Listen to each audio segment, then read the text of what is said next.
Hello, I'm Carol Anne Riddell, and welcome to Arts in the City. We're here at the Brooklyn Museum where an unprecedented exhibit on rock icon David Bowie is underway, and we'll show you more of that in just a moment. But first, let's head to the Upper East Side for another fascinating exhibit. Ernabel DeMillo shows us The Art of March, which takes you on a journey through the civil rights movement. March is an award-winning three-part sweeping graphic novel and memoir that tells the story of Congressman John Lewis as a young civil rights activist. It's a history lesson come to life with the help of artist Nate Powell. This sequence right here is the climax of March Book 3, which is the kickoff of the successful march from Selma to Montgomery in March 1965 across the bridge, camping out. Powell's drawings are now part of an exhibit at New York Society of Illustrators called The Art of March, a civil rights masterpiece. Charles Brownstein is the co-curator and helped bring the exhibit to New York. Our goal with this exhibit was to create the definitive experience of March in a fashion that will allow visitors to encounter the aspects of the civil rights movement in a visceral, first-hand way.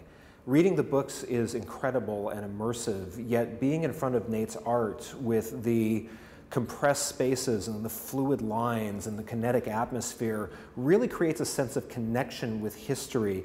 And as we see around us, this history continues to live. And we hope that people that come to this exhibit will have a sensation that the lineage of John Lewis continues through them.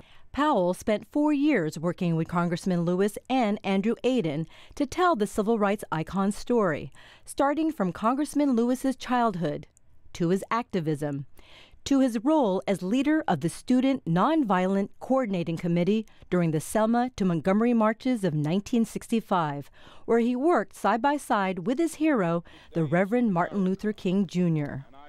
According to John Lewis, this is the closest he ever got to relinquishing his nonviolence. This is in the lobby of a hotel in Selma, Alabama. It's actually on film, where Dr. King was signing in with Coretta Scott King, and an assailant came up and got his attention and started, I think he got 2 punches in on him.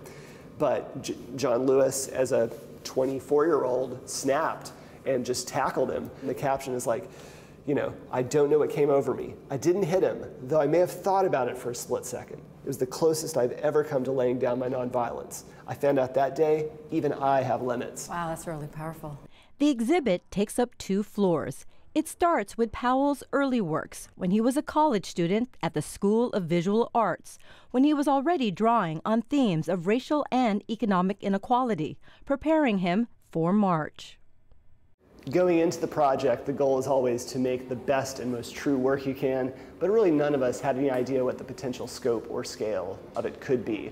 And it wasn't until that first book came out that people started really coming up to us, teachers bringing their whole classrooms, librarians, parents, entire families.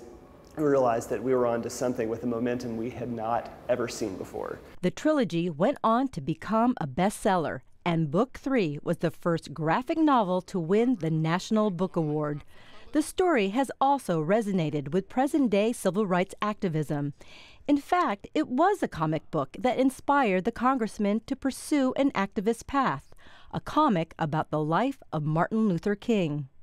So when you were working on this project, did you have to remind yourself that the congressman was a young man who was, between the ages of 23, 25? There were times in which I would definitely, where the sheer power of his words or his actions would carry such a superheroic weight that I would have to remind myself. For Powell, working on the project and with the civil rights icon has been a life-changing experience. There are times where it's still unreal and surreal, but I mean, his public persona is who he is at his core. He's just a really temperate person who plays the long game, and not just in working together on this project, but as a parent. I think he's been really important for me, especially in such turbulent social and political times, to really keep my cool and to try to play the long game as much as I can. You have until June 30th to catch The Art of March, a civil rights masterpiece here at the Society of Illustrators. I'm Ernabel DeMillo for Arts in the City. David Bowie fans, this one's for you. Bowie has captivated music lovers for generations, and this exhibit at the Brooklyn Museum offers a rare glimpse into the rock star and his creative genius. David Bowie's career is a natural fit for a museum show, called by critics the theatrical starman and rock's greatest innovator and imitator. Bowie stretched himself far beyond only music, and the exhibit is a culminating account of his creative genius. David Bowie's focus on manipulating visuals to deliver his music was an integral part of his career. He became an icon for bold changes in his look and pioneering ways to showcase his songs, all in a continuous, sustained reinvention that transgressed traditional music boundaries.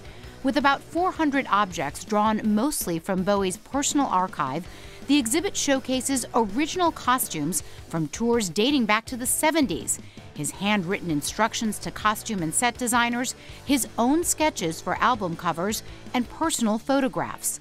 The collection also features 85 handwritten lyric sheets, drawings, and oil paintings, including 2 of musician Iggy Pop, each of them from the hands of this multifaceted titan of art. The Brooklyn Museum is the last stop on the David Bowie exhibit's global tour. Not to be missed, it's here through July 15th.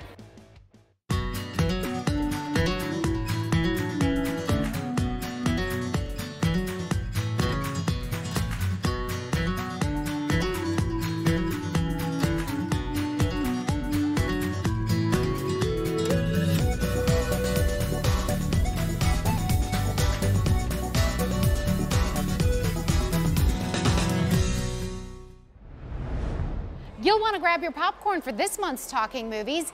Neil Rosen sits down with the stars of the new film Disobedience, in theaters now.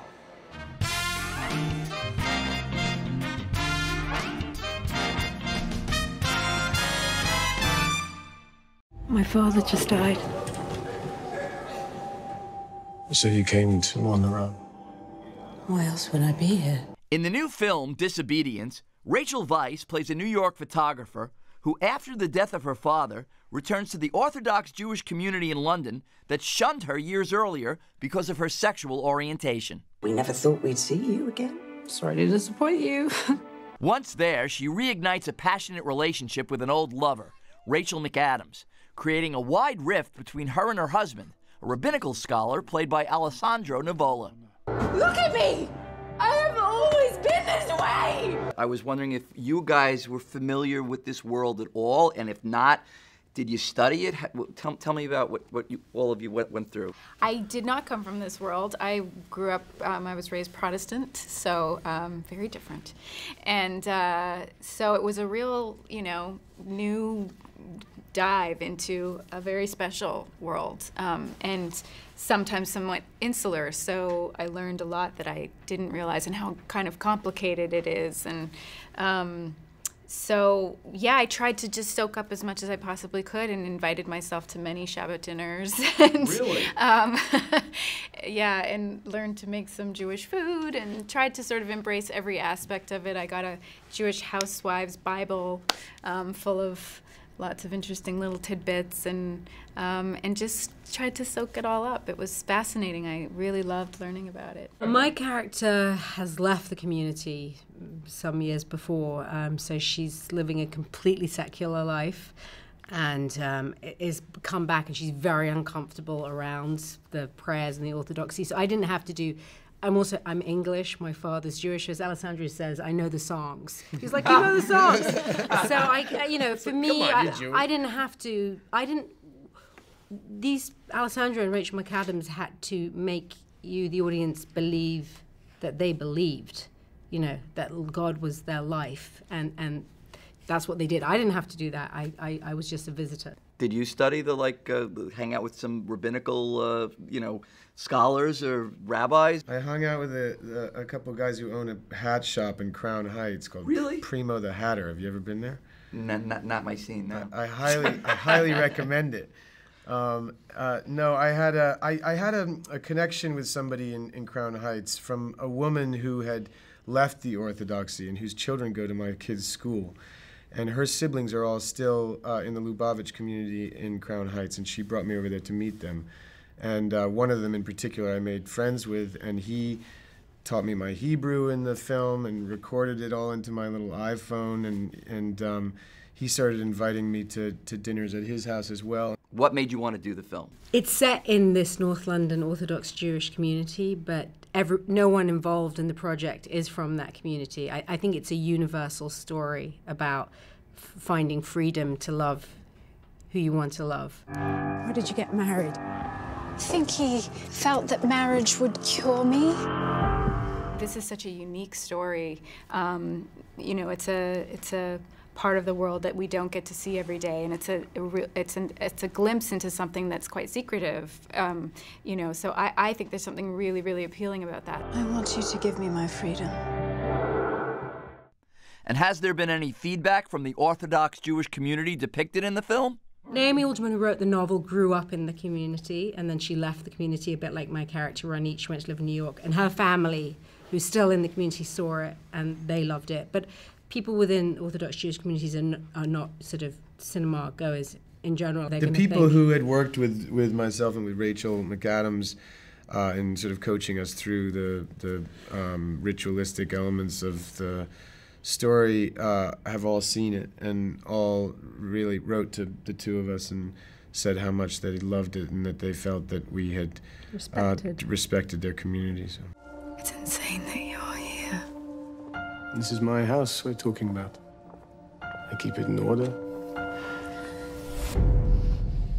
With Rachel McAdams, Rachel Weisz, and Alessandro Nivola talking about their film Disobedience, for Arts in the City, I'm Neil Rosen. More movies of a different sort. Barry Mitchell found some young filmmakers who have plenty to say as part of the mental health film competition. How do you get young adults to talk about mental illness? With compelling stories from writer-directors like these, participants in the New York City Community Access Changing Minds Young Filmmaker Competition. Changing Minds has been around for 3 years now, but it came out of our NYC Mental Health Film Festival, which is now in its 13th year. Changing Minds is about how mental health issues affect young people. Depression, anxiety, stress, bullying, body issues, sexuality, gender.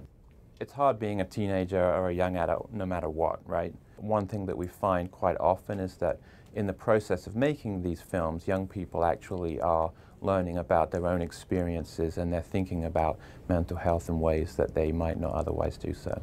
Rafe Karen is director of Do Not Give Up, a compelling entry about a young woman's response to a traumatic event. I think it's important to be able to remove yourself from the past and not let it consume you. How about I remind you of what happened? I didn't want to give across the impression that she was schizophrenic necessarily, but I did want to give the viewer the idea that this is someone who's definitely struggling with their own internal thoughts. This is someone who is hearing a voice telling them to do one thing versus another. It's a lot of conflict internally. I really left a lot of the film to be intended to be open-ended. The 2017 Changing Minds Young Filmmaker Competition was won by a short Canadian musical, and it was just a really neat way of addressing depression. I ring it on through and give it to you. Overcoming Dyslexia, as the name suggests, is a film about how a young student in a New York City high school can overcome the difficulties associated with being dyslexic. The teacher's picking out people to read a passage, and out of fear of getting picked, I lowered down my chair to kind of hide, and because of that I got picked. Dyslexia is a disability that you can get diagnosed with, but a result of this can be depression. My friend realized, like, hey, you know, you need help, and I was like, yeah, and he had to read the menu to me, which really sucked, but, you know, they understood. I'm still able to tell a story, I'm still able to make a film, I'm still able to make art. I just learn differently. You can watch the films on YouTube, and the winning entry is also screened at the annual awards event in October. A free DVD compilation is available to schools, colleges, and libraries, along with a discussion guide. Want to enter a film? You have until August 31st. As long as you're aged between 15 and 25, and as long as your film is 10 minutes or less, visit us online at communityaccess.org/changingminds. We hope that lots of young people will watch these films, will talk about them, and will think about mental health issues in a new way. Don't ever be afraid to seek help. Barry Mitchell, Arts in the City. We are back with Book It, and we've got a murder mystery for you. Author Mariah Fredericks invited us over to talk about her book, A Death of No Importance. The story is set in 1910 New York City society, and it is full of twists and turns.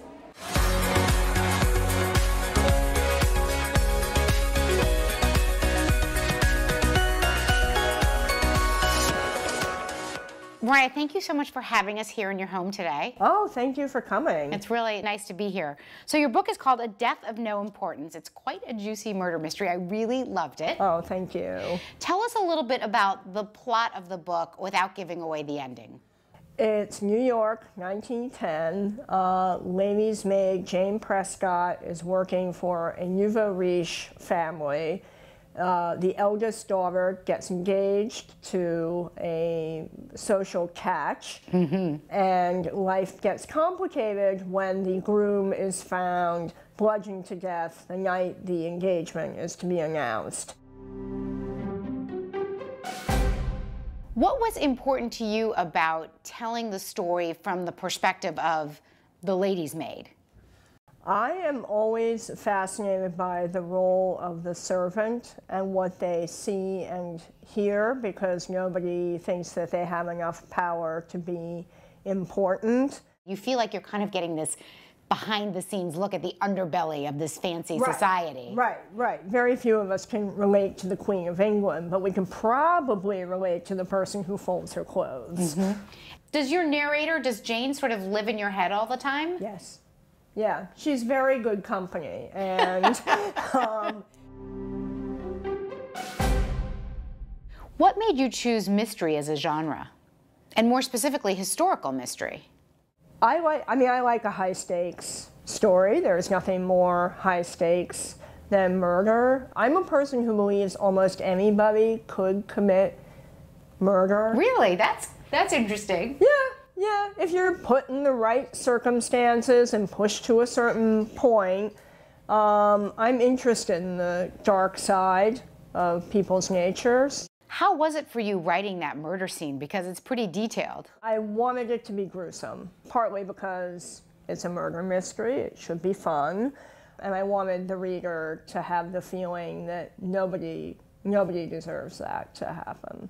Why did you choose that time period, the early 1900s? I spent some time wandering around history, wondering where to place it, and I wanted it to be a time of real class tension and a time where violence was in the air.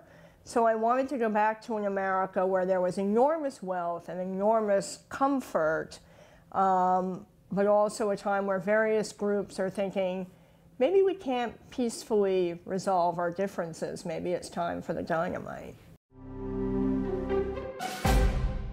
I was interested to recognize so much of New York in the book. Did you set it in New York because you live in New York, or do you have a particular just love for this city? Both. I mean, I was born here, I've lived here my whole life, and one of the great pleasures was the chance to engage with New York's history in a totally different way. I would just walk around with Jane in my head. I start in the morning, I'm best in the morning, and to sort of quell writing anxiety, I keep it to a set number of pages each day. Jane will come back next April in The Death of a New American, as well as The Benchley Family. So you're sort of creating Jane then as a amateur detective who's going to be a regular appearance. I mean, is your idea to sort of create a series of murder mysteries around her? Yes, that's the hope. That's the hope. How far in advance do you work? The next one is finished. Wow. Now, will you already start writing a third one then? The third one is plotted out. Wow. So it will go year by year and hopefully tackle different threads in American history and advance everybody's lives. And I've got our grandchildren planned out. Now, as you continue with the series, will there just be a new murder for Jane every time to look at? Yes. she just has the unfortunate habit of like stumbling onto murder scenes. They're very unstable people, the Benchleys and the Tylers, I enjoyed the book so much. Thank you for having us here in your home. It really was great to chat. Oh, thank you. It was so much fun for me.